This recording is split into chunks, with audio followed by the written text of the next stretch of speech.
오늘은 마가복음 2장 23절부터 3장 6절에 관한 6절까지 내용을 가지고 안식일의 주인이라 하는 그런 제목으로 말씀을 나누도록 하겠습니다. 오늘 이야기는 두 가지의 이야기인데 안식일 규정에 관한 논쟁이라는 점에서 서로 상통하는 면이 있어서 두 가지 이야기를 함께 보겠습니다. 2장 23절 24절에 보면 안식일에 예수께서 밀밭 사이로 지나가시게 되었다. 제자들이 길을 내면서 밀 이삭을 자르기 시작하였다. 바리새파 사람이 예수께 말하였다. 보십시오. 어찌하여 이 사람들은 안식일에 해서는 안 되는 일을 합니까? 이렇게 질문하죠.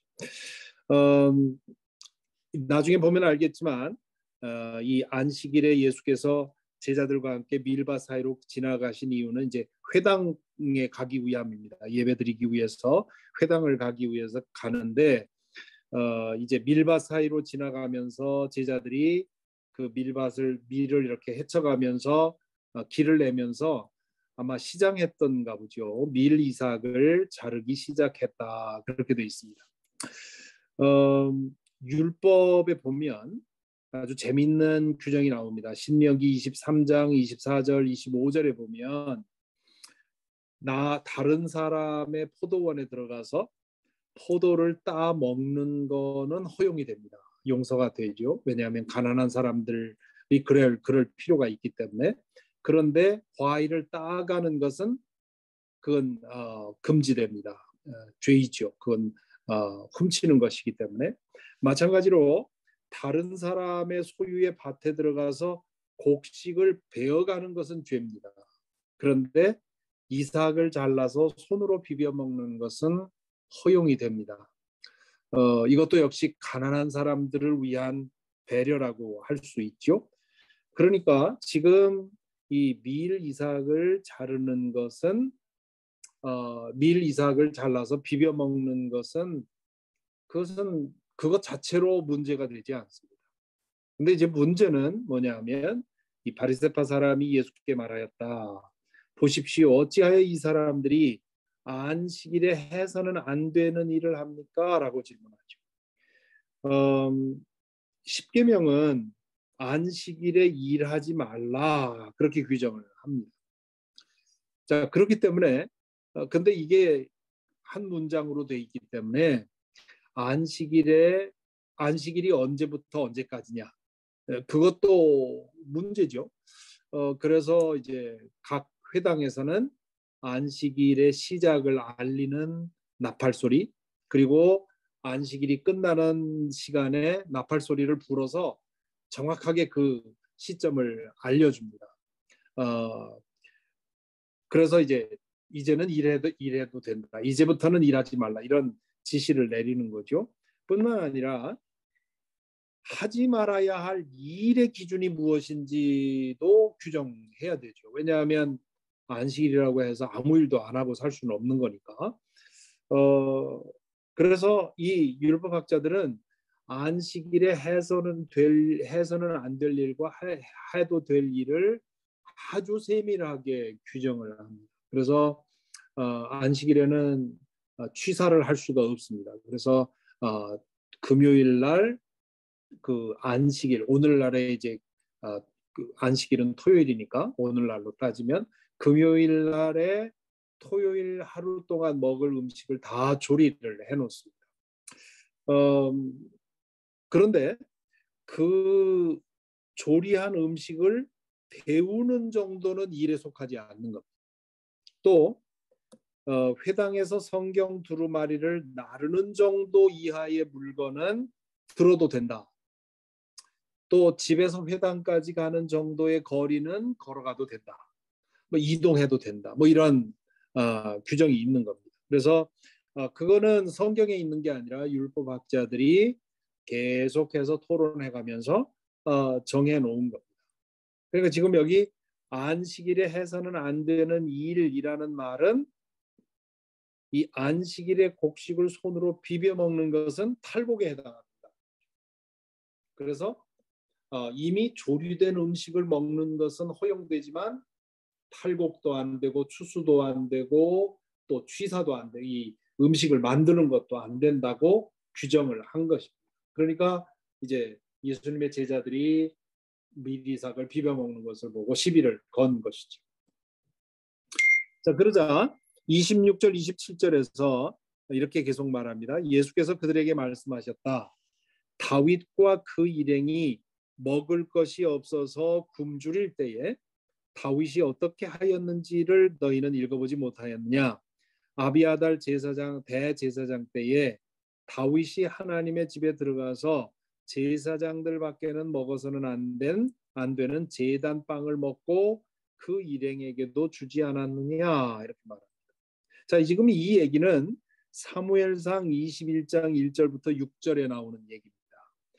여기 보면 다윗이 사울을 피해서 도망할 때 여기는 아비아달이라고 했는데 당시 사실은 이 사무엘상을 보면 아히멜렉이라고 아히멜렉이 당시에는 대제사장이고 아비아달은 그 다음번 대제사장인데 아마 그 아비아달이 잘 알려져 있기 때문에 아히멜렉이 아니라 아비아달이라고 그렇게 이름을 하신 것 같습니다. 아히멜렉 제사장에게 먹을 것을 달라고 요청을 하죠. 군사들을 데리고 도피할 때. 그러자 제사장은 그들을 먹일 빵이 없었던 겁니다. 그러자 이제 이 제단에 바쳐졌던 빵, 이 진설병이라고 하죠.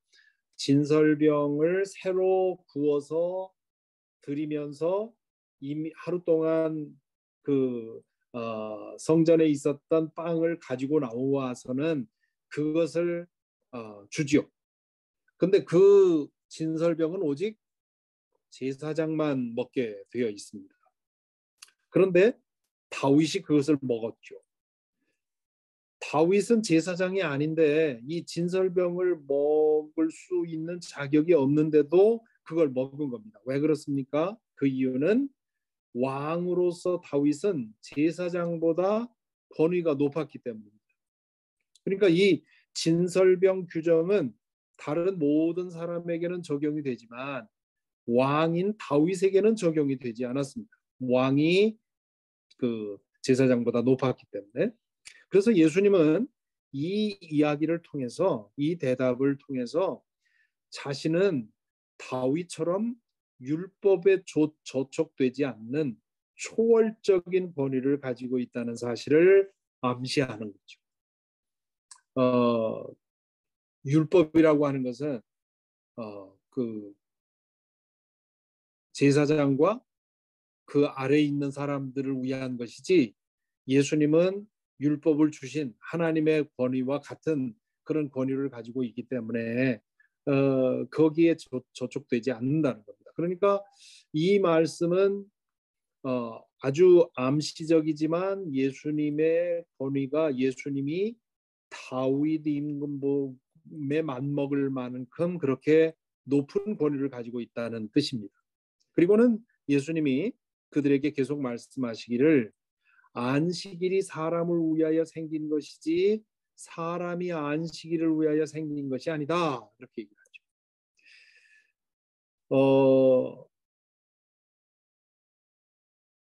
이 안식일이라는 말은 율법이라는 말로 바꿔도 되는 말이죠.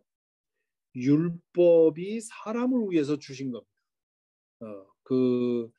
이 안식일뿐만이 아니라 모든 율법은 하나님께서 이스라엘 백성들이 복되게 살 수 있는 그런 길을 알려주기 위해서 주신 거란 말이죠. 그런데 이 율법을 오용하다 보니까 율법주의로 오용하다 보니까 안식일 율법 때문에 사람이 억압당하는 그런 일이 생긴 겁니다. 그래서 이것을 이제 율법주의라고 하죠. 율법주의라고 하는 말은 뭐냐면 율법의 정신은 보지 않고 율법의 자꾸를 지키는 것이 율법주의입니다. 예수님 하나님께서 율법을 주신 이유는 그 율법의 정신을 따라 삶으로써 모든 인간을 더 복되게 하려고 하는 건데, 그런데 그 율법의 작구에 붙들리다 보면 그러면 얼토당토하는 일이 일어나고, 그리고 그로 인해서 사람들은 억압을 당하는 것. 어, 그러면서 인자는 또한 안식일에도 주인이다, 그렇게 말씀하시죠. 여기 인자라는 말은 이미 제가 설명을 드렸습니다. 다니엘서 7장 13절에 나오는 마지막 날에 하나님으로부터 영원한 왕권을 이어받아 영원한 통치를 하시는 그런 영원한 왕을 인자라고 한다고 했습니다. 예수님은 당신 자신을 인자라고 늘 말씀을 하셨죠. 그러니까 이 인자는이라는 말은 다른 말로 하면 나는, 그 같은 말입니다. 나는 안식일에도 주인이다, 그렇게 말씀합니다. 안식일에도 주인이다라는 말은 두 가지로 해석이 되어 왔어요. 하나는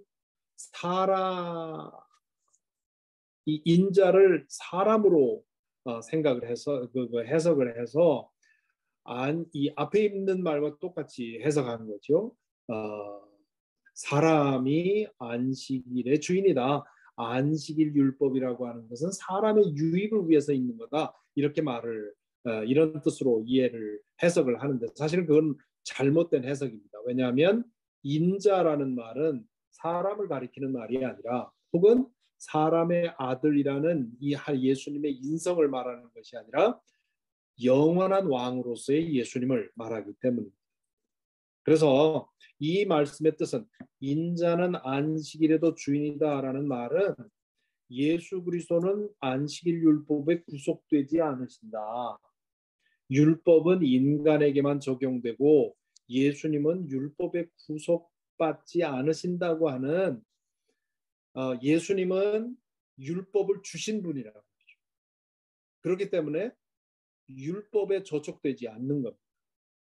그래서 예수님은 여기서 두 가지 얘기를 하시는 겁니다. 하나는 안식일 율법의 근본적인 취지는 사람을 복되게 하는 건데, 그 율법의 그 작구에 이렇게 얽매임으로 말미암아서 사람을 오히려 어렵게 만드는 도구로 사용되고 있다.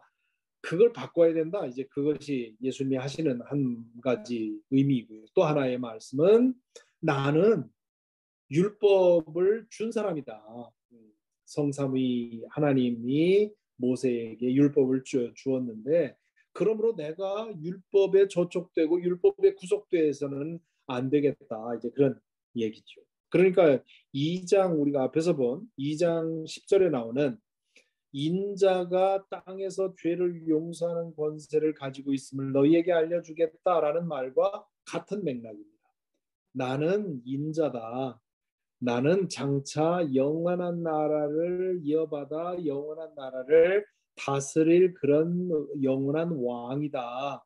그렇기 때문에 나는 죄를 용서할 권세도 있고 또 율법에 저촉되지 않는 그런 사람이다 하는 것을 말씀을 하시는 거죠. 그러니까 지금 이 말씀을 듣고 이 바리새파 사람들과 율법학자들과 그리고 유대교를 아주 귀중하게 생각했던 사람들은 여기서 이제 혼란스러운 겁니다. 이 사람이 뭐냐? 이건 완전한 사기꾼이거나 아니면 정말 그렇거나 둘 중에 하나란 말이죠. 어, 그런 주장을 해본 사람이 없었기 때문에 한편으로는 이거 가짜 아닌가 싶다가도, 또 한편으로는 그분이 하시는 말씀과 행동을 보면 이건 뭐 그동안에 본 거랑은 전혀 다른 그런 것이기 때문에 함부로 이 말씀을 무시할 수도 없고 그렇다고 받아들일 수도 없고 혼란스러워지는. 자, 그런데 이렇게 말씀을 하시고는 이제 회당으로 가신 거죠.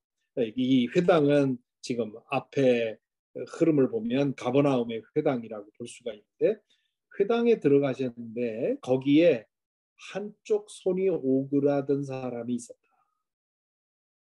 한쪽 손이 오그라든, 저도 어릴 적에 제 고향 교회에 그런 분이 계셨어요.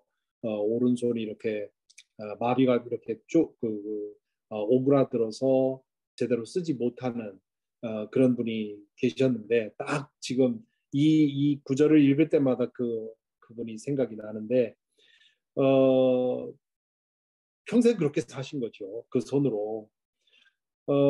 그런데 사람들은 예수를 고발하려고 예수가 안식일에 그 사람을 고쳐주시는지를 보려고 예수를 지켜보고 있었다. 이렇게 긴장감이 들어 여기서 느껴지는데요. 한쪽 손이 오그라든 사람이 있었는데 이 사람들은 예수님이 그동안 하나 행한 행동을 보면 분명히 그냥 지나치실 것 같지 않단 말이죠. 그 사람 또 불러서 고쳐주실 텐데 자 그러면 이제 아주 빌미를 잡은 거죠. 예수님을 넘어뜨릴 빌미를 잡은 겁니다. 예수님을 고발하려면 둘 중에 하나가 필요합니다. 첫째는 로마의 통치에 대해 반역하는 언행. 그러면 이제 로마 정부에 혹은 빌라도 총독에게 고발할 수 있죠. 결국에 그렇게 고발이 됐습니다. 또 하나는 율법을 범하는 언행이 있으면 이건 대제사장 가야바에게 고발할 수가 있습니다. 이 둘 중에 하나가 있어야 했는데 지금 이 율법을 범하는 행동을 하면 이제 그걸 빌미로 대제사장에게 고발하려고 지켜보고 있는 거죠.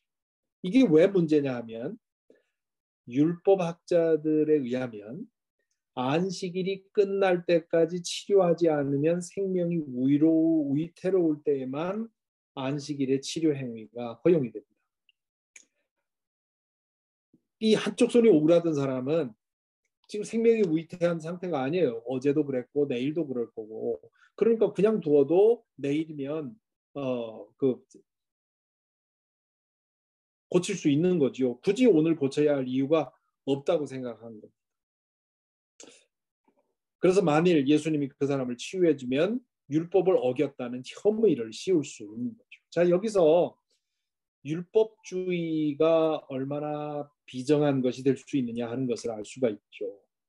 물론 율법학자들은 어떻게 하면 율법을 범하지 않고 잘 지킬 수 있겠는가라는 생각을 갖고 가급적이면 율법을 지킬 수 있도록 범하지 않을 수 있도록 규정을 만든 건데 그런데 이것이 때로는 말도 안 되는 그런 그 일들을 만들어내는 거죠. 예를 들면 지금 이 사람은 한쪽 손이 오그라든 거지만 만일에 안식일에 일을 하다가 다쳐서 손 하나가 잘렸단 말이죠.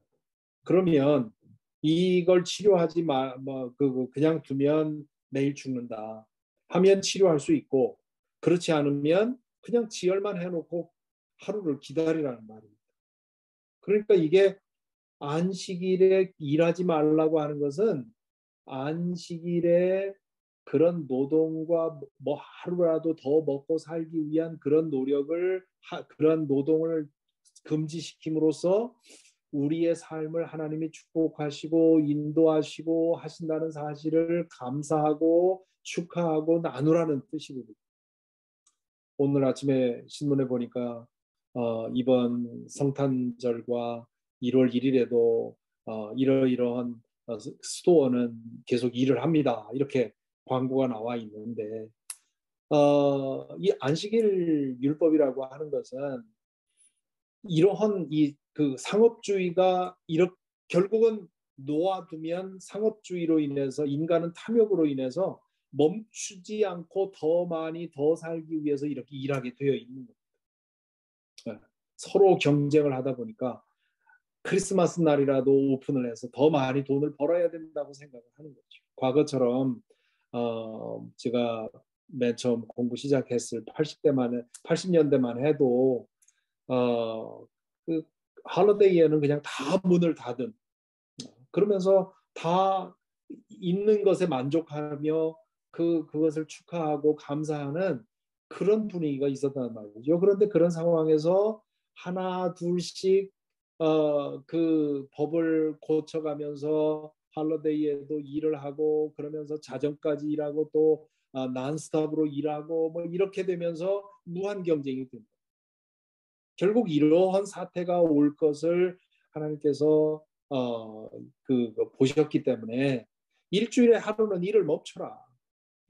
너희들이 일주일에 하루 먹고 사는 일을 위해서 일하지 않아도 내가 먹여 살리는 거다.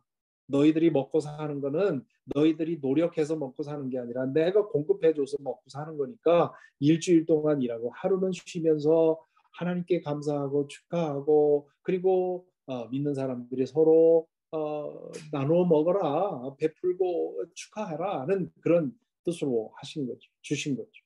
그런데 그것이 그 정신은 생각하지 않고 작구를 지킴으로 인해서 때때로 이런 어리석은 일들이 만들어지곤 했죠. 우리 한국에서도 아마 여기 계신 어르신들은 어릴 때 교회 다니신 분들은 그런 거 가지고 논쟁 벌이는 그런 일들이 참 많았던 거 기억할 겁니다. 주일에는 짜장면 집에 가서도 안 되고 그래서 성가대 연습 끝나고 우르르 짜장면 집으로 회식하러 갔다 장로님한테 혼나고 뭐 이런 일도 있었고 또 그 유명한 일화가 있죠. 부산에 가장 이 율법을 중시했던 그 파가 고신파인데 그 고신파에서 주일에 버스를 타도 되느냐 하는 문제를 놓고 노회에서 심한 그런 논쟁을 벌인 겁니다. 그래서 결과가 어떻게 나왔느냐? 예배당에 갈 때는 버스 타도 되고 올 때는 버스 타면 안 된다. 그런 법이 70년대에 만들어지는 그때는 정말 그 논쟁에 목숨을 걸고 싸웠는데 지금 돌아보면 얼마나 우스꽝스러운 일입니까? 그래서 예수님이 이렇게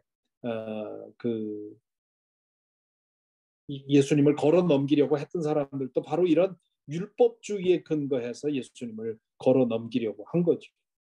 그러자 예수께서 손이 오그라든 사람에게 말씀하셨다. 일어나서 가운데로 나오느라.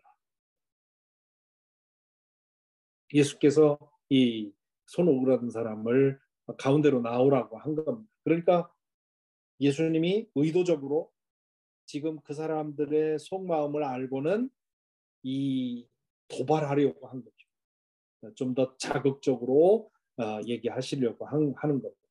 그리고 예수께서 그들에게 말씀하셨다. 그 사람을 세워놓고는 물으신 겁니다. 안식일에 선한 일을 하는 것이 옳으냐, 악한 일을 하는 것이 옳으냐, 목숨을 구하는 것이 옳으냐, 죽이는 것이 옳으냐. 예수님은 선한 일을 목숨을 구하는 것으로, 악한 일을 목숨을 죽이는 것으로 동일시하면서 질문을 하시죠.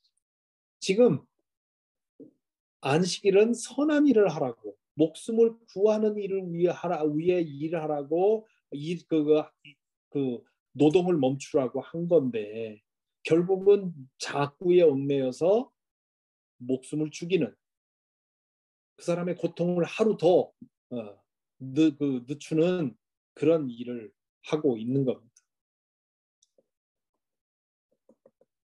그렇게 질문하시자 그들은 잠잠하였다 얘기를 합니다. 이 무슨 말입니까? 예수님이 하시는 말씀에 찔린 거죠.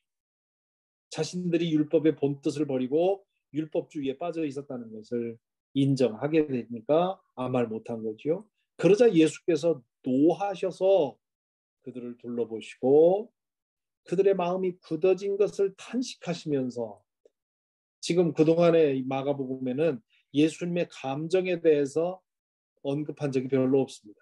그런데 지금 이들에 대해서는 예수님의 감정을 얘기를 하죠. 인간의 고통은 보지 않고 율법 작구에 매여서 그거를 들이대고 이게 옳으냐, 지금 이 사람의 곤경을 어떻게 고쳐줄까 하는 거에 관심 없고 율법을 잘 지키느냐 마느냐 하는 문제를 가지고 얘기하고 있는 그 모습을 보면서 예수님이 분노하신 거죠. 그리고는 탄식했다. 뭘 탄식했느냐? 그들의 마음이 굳어진 것을 탄식했다. 여기 마음이 굳어진 것은 구약 성경에서는 이스라엘 백성의 죄악을 설명할 때 자주 사용하신 표현, 잘 사용한 표현입니다. 하나님 앞에 저 합당한 마음은 여린 마음, 부드러운 마음이고요. 하나님을 떠난 사람들의 마음은 완악한 돌덩이 같은 완악한 마음. 마음이 이렇게 완악해지다 보니까 사람의 곤경은 보지 못하고 율법 작구에 매인. 여러분도 보셨는지 모르지만 오징어 게임이라고 하는 그 드라마에서 가장 그 기독교인들에게 많이 남겨져 있는 장면이 그 주인공이 486억인가요? 464억인가요? 하여튼 그 돈을 상금을 받아가지고 입에 재갈을 물린 채 옷이 다 벗겨진 채로 어느 그 거리에다가 내던져집니다. 아주 추운 겨울에. 근데 그 옆에 누가 있었느냐 하면 예수천당 불신지옥이라고 하는 팻말을 들고 전도하는 전도자가 있었어요.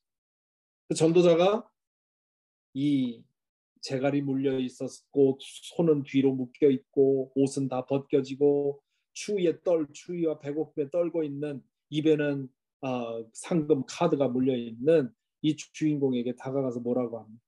예수 믿으세요.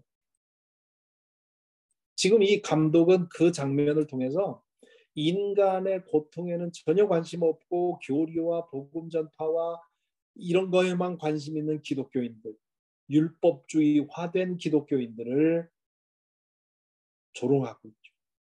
얼마나 피부를 찌르는 그런 장면인지 알 수가 없습니다. 탄식하면서 손이 오그라든 사람에게 말씀하셨다. 손을 내밀어라. 그 사람이 손을 내미니 그의 손이 회복되었다. 그러자 바리새파 사람들은 바깥으로 나가서 곧 헤롯 당원들과 함께 예수를 없앨 모의를 하였다. 자, 예수님이 이제 그렇게 말씀하신 후에 손 오그라든 사람을 고쳐주지요. 그러자 바리새파 사람들이 이거 안 되겠다. 이 사람 그대로 놔뒀다가는 이건 큰 문제겠다 이제 생각을 하고는 나가서 헤롯 당원들과 함께 논의했다 그랬는데 이 헤롯 대왕은 당원은 누굴 말하냐면 로마의 식민 통치에 야합한 사람들, 특히 이제 권력을 가진 사람들이죠. 유대인으로서 로마에 야합해서 권력을 가지고 있는 사람들, 이 사람들을 헤롯 당원이라고 불렀습니다. 그래서 이 바리새파 사람들이 그러니까 지금 이 바리새파 사람들은 평소에는 이 헤롯 당원들을 매우 싫어했어요. 왜냐하면 이 사람들은 조국을 팔아먹은 사람들이에요. 바리새파 사람들은 율법을 잘 지켜서 이 로마의 압제로부터 이스라엘에 해방되는 날을 꿈꾸었던 사람들이기 때문에 이 바리새파 사람들은 이 헤롯 당원들을 아주 증오했다. 그런데 예수님을 없애는 일을 위해서 이들이 원수같이 여겼던 헤롯 당원들에게 찾아가는 거죠. 그러면서 이제 여기 벌써 3장에서 예수님에 대한 적의와 원한과 이런 것들이 이제 시작이 됩니다. 자, 오늘 이 이야기를 통해서 그동안 쭉 보아온 것처럼 예수님에 대해서 그리고 우리 제자에 대해서 무슨 교훈을 주는지, 첫째 이 예수님에 대해서는 이 두 가지 이야기를 통해서 율법 위에 계신 분, 예수님은 율법 위에 계신 분이라고 하는 사실을 분명히 보여주죠. 예수님은 이 영원한 왕, 인자가 그런 뜻이라고 했죠. 영원한 왕으로서 율법 위에 계신 분. 그래서 마가복음 2장 28절에서 말한 것처럼 인자는 안식일에도 주인이다. 안식일이라고 하는 것은 율법이라는 말로 바꿔 쓸 수 있다고 했습니다. 율법에 저촉되는, 율법에 구속되는, 율법을 행해야만 되는 분이 아니라 율법을 넘어선 분입니다. 율법 없이도 하나님의 뜻을 행할 수 있는 분이기 때문에 그렇죠. 우리 인간에게 율법이 필요한 이유는 율법이 없이는 하나님의 뜻을 알 수 없기 때문에 율법이 필요했던 거고, 예수님은 하나님이시기 때문에 율법이 필요 없죠. 두 번째로 예수님은 율법의 정신과 목적을 당신의 삶을 통해 완성하셨습니다. 그래서 마태복음 5장 17절에 보면 내가 율법이나 예언자들의 말을 폐하러 온 줄로 생각하지 말아라. 폐하러 온 것이 아니라 완성하러 왔다. 예수님은 율법을 통해서 이루려고 했던 것을 완성하기 위해 오셨다. 세 번째로 예수님은 율법이 지향하는 목적이다. 로마서 10장 4절에 보면 그러므로 그리스도는 율법의 끝마침이 되셔서 모든 믿는 사람에게 의가 되어 주셨습니다. 이제 예수 그리스도 때문에 율법이 필요 없어졌다. 이것이 이제 이 두 가지 이야기가 예수님에 대해서 말하는 것이고요. 그러면 우리 제자에 대해서는 어떤 의미가 있는가? 오늘의 이야기를 읽으면서 고린도후서 3장 6절의 말씀이 기억이 났습니다. 여기에 보면 바울 사도가 문자는 사람을 죽이고 영은 사람을 살립니다. 그렇게 얘기합니다. 여기 문자는 율법을 말하고요. 영은 성령을 말합니다. 그러니까 이 말씀의 뜻은 뭐냐면 율법주의, 즉 문자에 얽매이게 만드는 것, 그것은 사람을 죽이고 영을 질식시킵니다. 그것은 바울 사도가 너무도 절절하게 경험해 봤기 때문에 이렇게 말합니다. 반면에 성령은 우리의 타락한 본성을 변화시켜서 하나님의 뜻을 행하게 합니다. 이런 까닭에 바울 사도는 문자는 사람을 죽이고 율법은 사람을 죽이고 성령은 사람을 살립니다. 그렇게 얘기합니다. 요즘 로마서를 통해서 우리가 공부하고 있는 내용입니다만은 믿음을 통하여 우리에게 일어나는 변화 세 가지입니다. 칭의, 지금까지 로마서를 통해서 본 게 이 칭의에 관한 거거든요. 두 번째는 성화, 이제 앞으로 성화에 대한 얘기가 많이 나올 겁니다. 칭의는 justification, 이것은 하나님께 의롭다는 인정을 받고 하나님과 화해되어 성령을 선물로 받는 것, 이것이 칭의이죠. 이것은 우리가 노력해서 얻는 것이 아니라 믿음으로 예수 그리스도를 주님으로 영접함으로 우리에게 무상으로 주어지는 것이 칭의의 은혜입니다. 그러고 나면 성령의 능력으로 우리가 변화를 받아 잃어버린 하나님의 형상을 되찾아가는 과정, 성화의 과정, sanctification, 이 과정이 있습니다. 이것도 역시 우리가 노력해서 하는 것이 아니라 성령의 능력으로 가능한 겁니다. 그래서 장로교에서는 칼빈주의에서는 이것을 성도의 견인이라는 말을 쓰지요.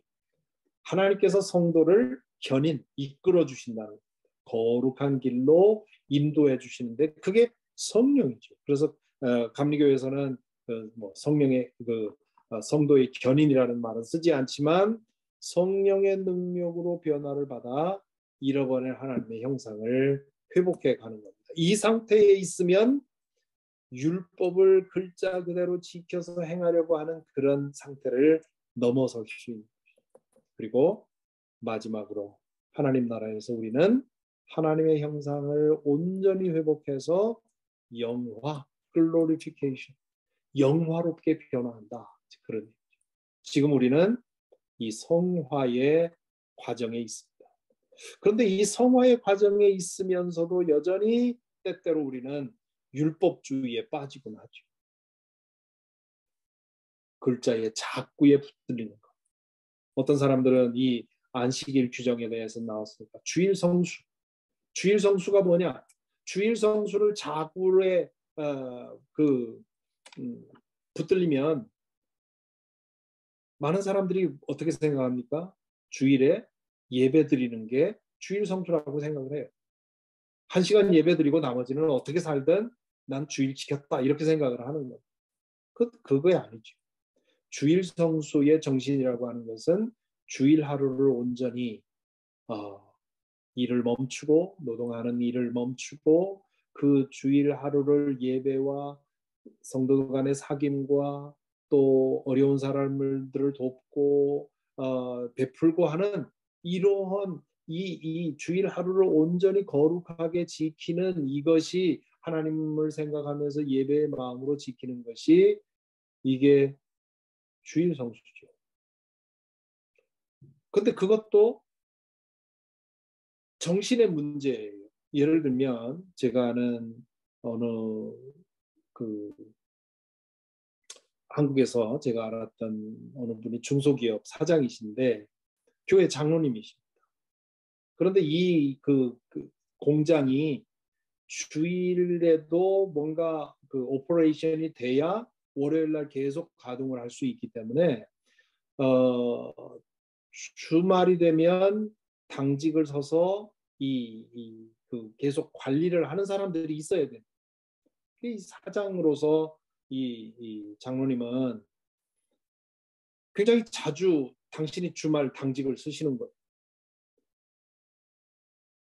그러면서 그 교회 예배 나오지 못하는 거죠. 그러니까 모르는 사람들은 저 장로 신앙 없다 하다 하는데 그분의 뜻은 뭐냐면 나는 아이들이 다 자라서 주말에 아이들 돌볼 이유가 없지만 우리 직원들은 아이들이 이제 초등학교, 중학교 이런 사람들이 많은데 주말에 가족들이랑 그 시간을 보내게 해주려면 내가 당직을 쓰는 게 맞다고 그러면서 당직 순서를 할 수 있는 대로 많이 하게 되니까 한 달에 2번도 빠지고 뭐 이런다.